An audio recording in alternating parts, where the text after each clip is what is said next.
Hey guys, today we're going to be looking at forgotten but not gone Australia buildings. So they've been abandoned, but they're not forgotten yet. There is a good chance that these buildings could still be used, but they're creepy right now. All right. So a lot of these buildings, whether or not you believe in ghosts, Australia's abandoned buildings are fascinating. Their history, the people that lived and worked within them, and the secrets that remain forever hidden in the walls. Here are 9 of Australia's creepiest abandoned buildings, all once thriving in important structures, but now frozen in the past, waiting to be claimed by nature or redeveloped and given new life. St. John's Orphanage. Why does that sound similar to St. Jude's Orphanage here in America? So St. John's Orphanage was run by the Sisters of Mercy from 1912 to 1978 with over 2,500 boys, some as young as 3 years old, calling at home. Here's what it looks like in 2016. It kind of looks like a bunch of preschoolers went in and decided to thrash the place. According to St. John's official website, only 4% of the boys were actually orphaned. Most of them were given up by their families who were too poor or troubled to take care of them. After the orphanage closed its doors in 1978, the building became a youth with a mission base for Christians all over the world. It closed again in the late 1990s. It's been empty ever since. They were taken prior to a devastating fire in November 2016 that caused great deal of damage to the interior. The Tooth and Co. Malthouse.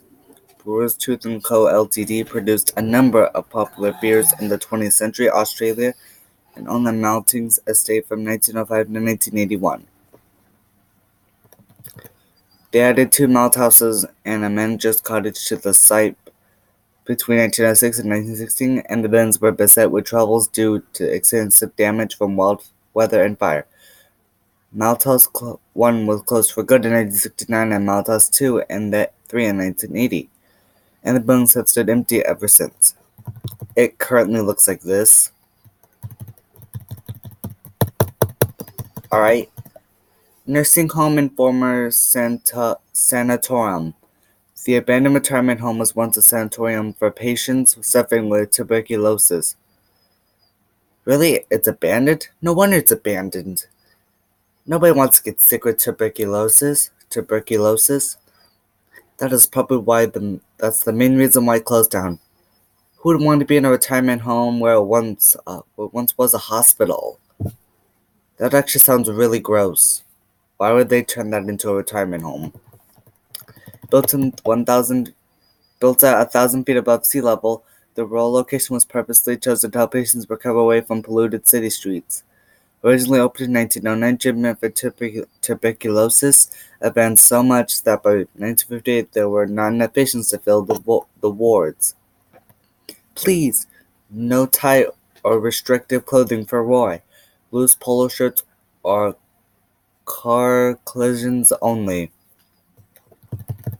It transitioned to a hospital for patients with chronic diseases, and by 1993 it was a center for aged care. A purpose-built faculty for the elderly, specializing in dementia care, was opened next door in the early 2000s, and the old sanatorium has been abandoned and unused since then. David Jones Department Store. Alright. Originally opened as Scott's in the 1980s, David Jones took over the Grand Corner building and thriving department store in 1957, eventually closing his doors to the last customers in 2011.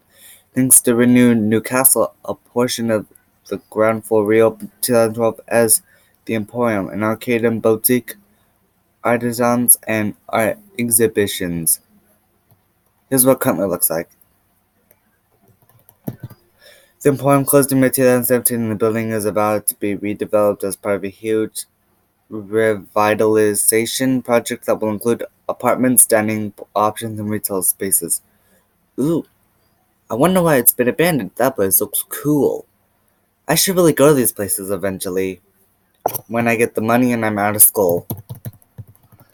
The Victoria Theatre. Built between 1890 and 1891, this heritage-listed theatre is renowned for being one of the best and most technologically advanced theaters of the age. with professional acts traveling from all of Australia to perform to crowds up to 1,700 people. The Victoria was bought by Hoyt in 1942 and converted into both a cinema and live performance venue before ending its run as a theater entirely in 1966. It operated as a retail space to 30 years until permanently closing to the public in the late 1990s.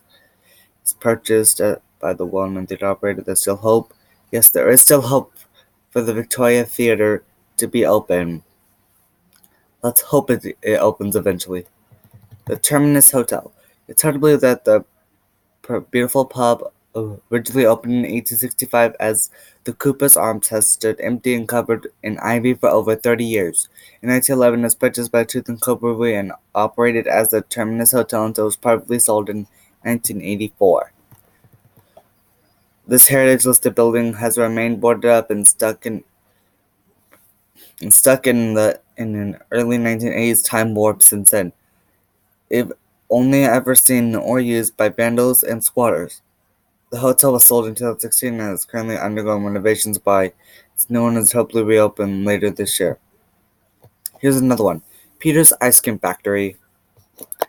The iconic brand started in 1907 by Fred Peters in an old shed until it was expanded to meet the demands of Australia's ice cream-loving population. The factory was opened in 1939, initially to produce condensed milk, but soon increased operations to manufacture a range of milk-based products including ice cream, milk powder, and yogurt. The library was where bacteria testing, standardizing, and compositional testing of eggs would be carried out. So here's what it looked like after it became abandoned. As you can see, it does not look like a place for ice cream. It kind of looks like a bunch of preschoolers broke into the building, and they decided to vandalize the whole place. Apparently, they probably had tools and spray paint, and it looks like this place would be run by preschoolers. Would you want to eat ice cream here? Comment below.